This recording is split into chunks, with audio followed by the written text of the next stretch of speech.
En el siglo XIX la población española creció, aunque lo hizo en proporciones menores que otros países europeos. Así, España pasó de los 11,5 millones de habitantes del año 1797 a los 18,6 millones del año 1900. Este crecimiento fue el resultado de la disminución de la mortalidad, acompañada del mantenimiento de la natalidad. El descenso de la mortalidad fue consecuencia del aumento de la producción agraria y de la mejora en la dieta alimenticia de los españoles, haciéndose así menos vulnerables a las enfermedades.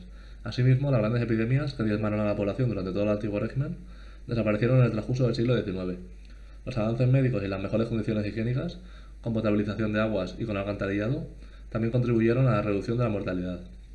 Aún así, la mortalidad en España fue más elevada que en otros países industrializados europeos, y este hecho explica el menor crecimiento demográfico español. Asimismo, el aumento de la población no fue homogéneo en toda la península. El peso demográfico de la periferia se incrementó respecto a las regiones del interior. Madrid, Cataluña, Murcia, Canarias y el País Vasco fueron las regiones donde se produjo mayor crecimiento. La abolición del régimen señorial, que expulsó a muchos campesinos de sus tierras, la concentración de la propiedad, las duras condiciones de vida de buena parte del campesinado, las transformaciones técnicas de la agricultura, la mejora de los transportes y las expectativas de una vida mejor en otro lugar, animaron u obligaron a muchos campesinos a emigrar. En una primera etapa, los emigrantes se dirigieron hacia los núcleos urbanos más próximos o más dinámicos económicamente. Así, a partir del año 1860, se inició un éxodo rural hacia Madrid, Barcelona y Vizcaya, que eran las zonas más industrializadas de la península. En una segunda etapa, a finales del siglo XIX, el aumento de la población y las escasas oportunidades de empleo obligaron a muchos españoles a emigrar, sobre todo a América Latina. Las regiones españolas de las que partieron más emigrantes hacia América fueron Canarias, Galicia y la cornisa cantábrica. El éxodo rural comportó un aumento de la urbanización, en detrimento de los núcleos rurales. Entre los años 1850 y 1900, España multiplicó por dos su población urbana. Madrid, Barcelona, Valencia, Sevilla, Málaga y Zaragoza fueron las ciudades que más crecieron, pero a pesar de la creciente urbanización, a principios del siglo XX la mayoría de la población española continuaba siendo rural. Llamamos reforma agraria liberal al conjunto de reformas cuyo objetivo era la disolución del antiguo régimen en el campo, así como la introducción de formas de propiedad y de producción capitalistas. Esta transformación se realizó en España a partir de la subida al poder de los liberales progresistas en el año 1837. Durante este proceso se abolió el régimen señorial, se eliminaron las trabas que impedían la compraventa de tierras y se desamortizaron la mayoría de las tierras pertenecientes a la Iglesia y a los ayuntamientos. Estas reformas consolidaron la propiedad privada de la tierra, que se transformó en mercancía que podía ser comprada y vendida libremente. Una parte de las tierras desamortizadas fue comprada por burgueses o por campesinos acomodados que tenían interés en cultivarlas y en modernizar las explotaciones para obtener beneficios y sacar rendimiento de su inversión. En consecuencia, la producción agrícola aumentó y se destinó cada vez más hacia la venta. Pero una gran parte de la tierra permaneció en manos de sus antiguos propietarios o de funcionarios militares o comerciantes con mentalidad rentista agraria. Todos ellos introdujeron pocos cambios en la explotación agraria, ya que su vida aristocrática les alejaba del mundo rural. Así pues, para la mayoría de propietarios, la tierra continuaba siendo una fuente de rentas con pocas inversiones y trabajada por campesinos jornaleros a cambio de jornales muy bajos, los cuales vivían en la penuria y rogaban porque no saliese un mal año de lluvias o porque no se lesionase algún animal de carga.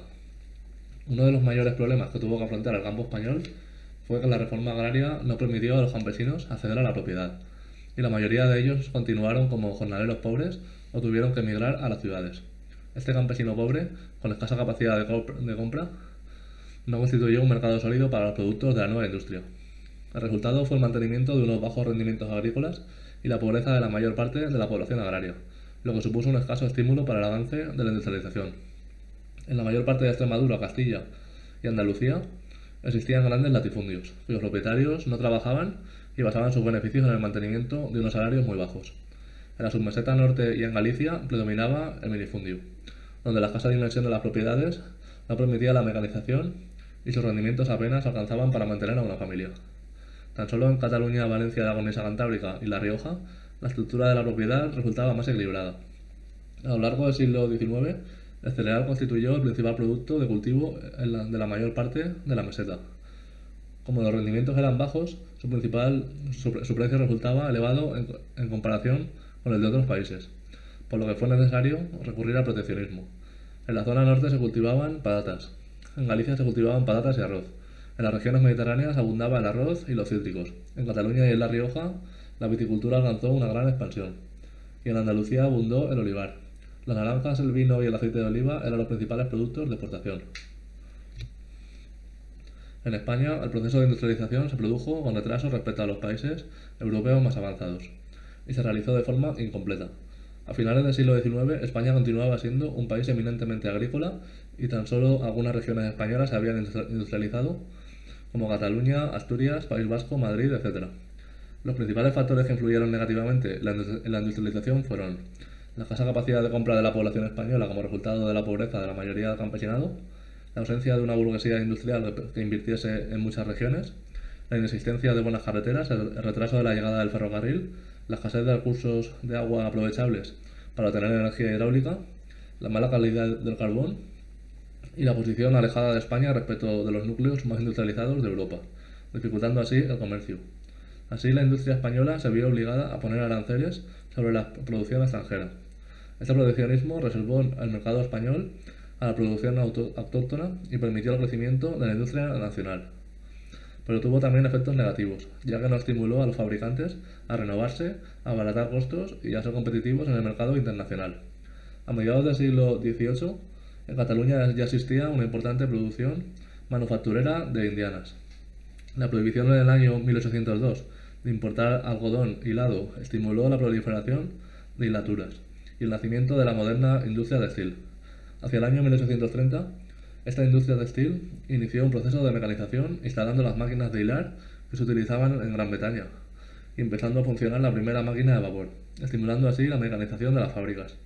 Cataluña carecía de carbón y tenía que importarlo por mar desde Asturias o desde Gales, lo cual encarecía la producción. Así, muchas industrias se localizaron en la franja marítima, cerca del puerto de Barcelona, por donde llegaban las materias primas.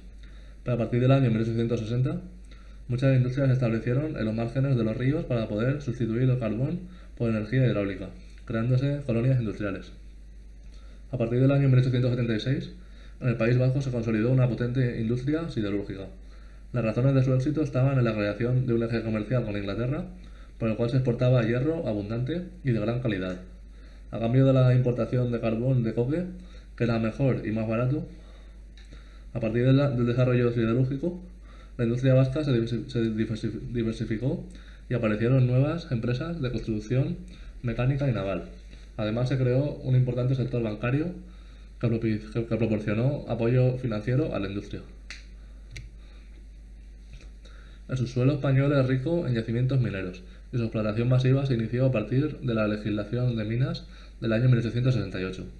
Destacaron los yacimientos de plomo, de cobre, de mercurio y de zinc. Para recaudar fondos y paliar la deuda de Hacienda, la explotación de muchos de estos yacimientos se concedió a compañías extranjeras, sobre todo francesas e inglesas. Las dos principales actividades mineras de este periodo estaban relacionadas con el carbón y con el hierro, debido a la expansión de la siderurgia. Los yacimientos de carbón más importantes se hallaban en Asturias, pero el carbón asturiano era de mala calidad y tuvo que hacer frente a la competencia del carbón galés, de mayor poder calorífico. Las principales minas de hierro estaban en Vizcaya. Como este mineral tenía poco fósforo, resultaba de gran calidad para ser utilizado en la fabricación de acero. La escasa demanda interior hizo que la inmensa mayoría de la producción de hierro fuera exportada. El auge de las exportaciones convirtió a España en el principal suministrador de este mineral en Europa. El hierro, el carbón y muchos otros minerales resultaban indispensables para la industrialización, pero para poder ser utilizados había que escarbar en las entrañas de la tierra. De ese trabajo se encargaban los mineros, pero en el siglo XIX los medios técnicos y las condiciones de trabajo para escarbar las galerías eran muy precarios, así que había muchos accidentes, por hundimiento de galerías o por explosiones de grisú, y las enfermedades causadas por respirar gases nocivos solían ser habituales. A pesar de las iniciativas anteriores, la construcción de una amplia red de ferrocarriles tuvo que esperar a la ley de ferrocarriles del año 1855. La necesidad de construir con rapidez el tendido ferroviario para estimular el comercio interior hizo que la mayoría de materiales fuesen importados, dada la incapacidad de la siderurgia española para cubrir la demanda de hierro, por lo que la siderurgia española no aprovechó la ocasión de beneficiarse del aumento de la demanda. Además, la red se construyó siguiendo una estatura radial, con centro en Madrid, y con un ancho entre carriles mayor que el de la mayoría de las líneas europeas. Ello dificultó los intercambios con el resto de Europa ya que obligaba a transbordar las mercancías en la frontera, con el consiguiente aumento de costes y de tiempo. Pero a pesar de todas estas limitaciones, el ferrocarril tuvo efectos positivos para la economía española, puesto que favoreció el traslado de personas y de mercancías, ayudando a su vez a la formación de un mercado nacional. Desde finales del siglo XIX, la industria española se diversificó y se extendió a otras regiones. Se empezaron a utilizar la electricidad y el petróleo. La electricidad posibilitó una mecanización más amplia de la producción industrial, así como la disminución de los costes de producción y el descenso de los precios. La electrificación de España se produjo en dos grandes etapas. Entre 1880 y 1914 el uso de la electricidad estuvo restringido a la iluminación, especialmente de las calles de las grandes ciudades, de las fábricas y de los lugares públicos. Durante la segunda fase, entre 1914 y 1930, su uso se extendió a la industria. Por otro lado, la difusión del petróleo como combustible y la invención del motor de explosión abrieron paso a la industria del automóvil, que supuso una revolución de los transportes en la primera mitad del siglo XX. Las crecientes necesidades de maquinaria de todo tipo estimularon la expansión de la industria metalúrgica a finales del siglo XIX, sobre todo en el País Vasco y en Galicia. Otro sector que creció fue la industria química. Desde finales del siglo XIX, la industria se extendió por zonas más amplias del territorio. Se consolidó un sector industrial en Asturias y en la Comunidad Valenciana, y Madrid se convirtió en la tercera región industrial de España, con la implantación de empresas españolas y extranjeras.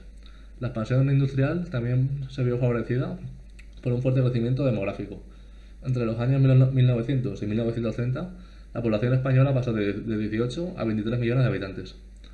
Esta situación provocó una mayor demanda de bienes de consumo.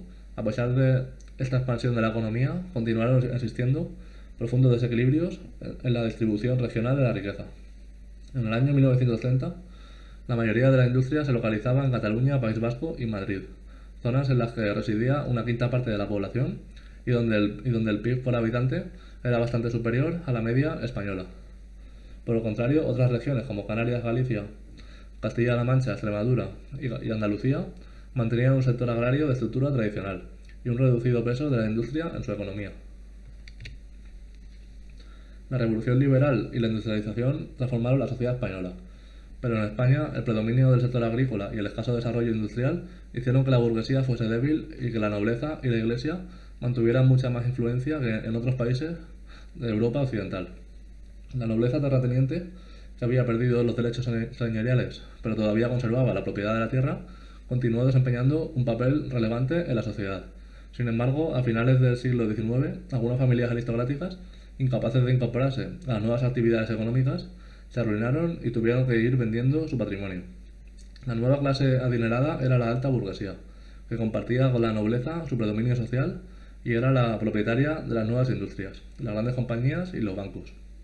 También se convirtió en terrateniente gracias a la adquisición de buena parte de las tierras que se vendieron con la desamortización. En cuanto a la mediana burguesía, era escasa y estaba constituida por comerciantes, funcionarios, profesionales liberales, pequeños empresarios industriales, etc. En las ciudades continuó viviendo un número importante de artesanos y de personas dedicadas a los servicios. En el servicio doméstico la gran mayoría eran mujeres. El crecimiento de la industria propició que muchos campesinos emigrasen a las ciudades en busca de trabajo. Se empleaban en las nuevas industrias junto a los artesanos sin trabajo y constituyeron el proletariado industrial. Las condiciones de vida y de trabajo de las clases populares eran precarias. Jornadas de 12-14 horas, salarios bajos que apenas le permitían alimentarse, ningún sistema de seguridad en caso de enfermedad o accidente, e instalaciones fabriles insalubres. Además vivían en viviendas pequeñas, mal ventiladas y sin servicios. Los barrios carecían de red de alcantarillado, lo que provocaba que las enfermedades infecciosas se propagasen con facilidad y que la esperanza de vida no superase los 20 años. Los campesinos constituían el 65% de la población. De ellos el 80% no era propietario de sus tierras, o su propiedad era tan pequeña que no le permitía subsistir. Una parte de ese campesinado trabajaba las tierras de los propietarios agrícolas, en régimen de arrendamiento, aparcería, etc. Otra parte del campesinado, los jornaleros, eran un grupo todavía más numeroso. Su número creció a lo largo del siglo XIX, pasando de 3,5 a 5,5 millones de jornaleros. Las condiciones de vida de esa población, que debía arrendar o trabajar las tierras de los propietarios agrarios, resultaban muy precarias. Sus salarios eran escasos y estaban sometidos siempre a la arbitrariedad de los amos. Privados además por las desamortizaciones de las tierras comunales, no podían aprovecharse de recursos como la leña, los pastos o la caza, que en otros tiempos les ayudaban a sobrevivir. Consecuencia de ello, había muchos ladrones y por tanto las cárceles estaban llenas de estos ladrones, que muchas veces preferían estar ahí porque ahí al menos les daban algo para comer. Esto explica que las revueltas campesinas se sucediesen a lo largo de todo el siglo. La industrialización comportó la incorporación de la mujer obrera al trabajo fabril. En muchas familias era indispensable el trabajo de las mujeres y los niños. En la década de 1880 se necesitaban 4 pesetas diarias para afrontar todos los gastos, pero los salarios oscilaban entre 1,5 y 2 pesetas. Las condiciones laborales de las mujeres resultaban aún peores que las de los hombres, con salarios entre un 50 y un 60% inferiores y con nulas posibilidades de promoción en el trabajo. Además, su formación escolar era menor que la masculina y su jornada no acababa en la fábrica, sino que continuaba en el hogar, ya que sobre ellas recaían las tareas domésticas y el cuidado de los niños. La sociedad industrial tenía unos desfavorecidos, todos aquellos que no podían acceder a la propiedad y debían emplearse a cambio de un salario. Este proletariado industrial o agrícola encontró en los sindicatos y en el anarquismo y el marxismo un vehículo de expresión y de lucha contra las duras condiciones de trabajo. El limitado proceso de la industrialización español implicó que el número de obreros industriales existentes en la España del siglo XIX, fuese relativamente pequeño y que se concentrase básicamente en Cataluña y más tarde en el País Vasco, Asturias y Madrid. A mediados del siglo XIX eran aproximadamente 150.000, de los cuales 100.000 trabajaban en el textil catalán. Las primeras formas de protesta obrera tuvieron un carácter ludista, entre las que destacaron los sucesos de Alcoy, donde fueron destruidos los telares mecánicos, y el incendio de la fábrica Bonaplata de Barcelona, que fue una de las primeras industrias textiles en instalar la máquina de vapor.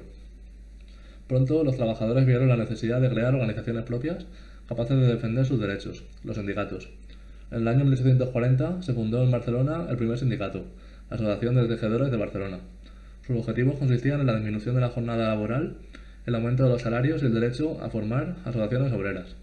Los patronos reaccionaron negativamente ante estas iniciativas y prohibieron los sindicatos obreros. Durante el bienio progresista, el movimiento obrero se expandió, gracias a la mayor permisividad del gobierno con las asociaciones obreras. En el año 1855 tuvo lugar en Barcelona la primera huelga general realizada en España. Esta fue una reacción contra el intento por parte de los fabricantes de introducir una nueva maquinaria que los obreros consideraban que les quitaba el trabajo. Durante el sexenio democrático llegaron a España las ideas de la Primera Internacional y en el año 1870 se creó la Federación Española de la Asociación Internacional de Trabajadores. Por esta vía se difundieron el marxismo y el anarquismo entre los internacionalistas españoles. El anarquismo arraigó fuertemente entre los obreros de Cataluña y el campesinado andaluz. A finales del siglo XIX, el anarquismo defendió la formación de grupos autónomos que atentasen contra la sociedad burguesa y capitalista. De este modo se produjeron numerosos atentados y la sociedad entró en una gran espiral de violencia, dada la fuerte represión que en respuesta se ejerció sobre el movimiento obrero. La proliferación de atentados impulsó a que grupos anarquistas contrarios a la violencia fundaran sindicatos obreros con el objetivo de conducir a los obreros hacia la revolución social. Esta corriente anarcosindicalista fundó en el año 1910 la Confederación Nacional del Trabajo, que llegó a ser el sindicato más importante de España. Por su lado, el marxismo tuvo mayor influencia entre el proletariado y entre la mediana burguesía de Madrid, del País Vasco y de Asturias. En el año 1879, los marxistas fundaron el Partido Socialista Obrero Español y en el año 1888 impulsaron la creación de un sindicato socialista, la Unión General de Trabajadores. A diferencia de los anarquistas, que se declaraban apolíticos, los socialistas defendían la participación en las elecciones. Pretendían llevar al Parlamento diputados obreros que defendiesen a los trabajadores y consiguiesen leyes favorables a los trabajadores, como reducción de la jornada laboral, prohibición del trabajo infantil, regulación del trabajo femenino, descanso semanal, etc. A pesar de que el sufragio universal del año 1890 abrió nuevas expectativas electorales, la influencia del socialismo en España creció lentamente y el PSOE no consiguió ningún diputado hasta el año 1910. Y eso es todo. Un saludo.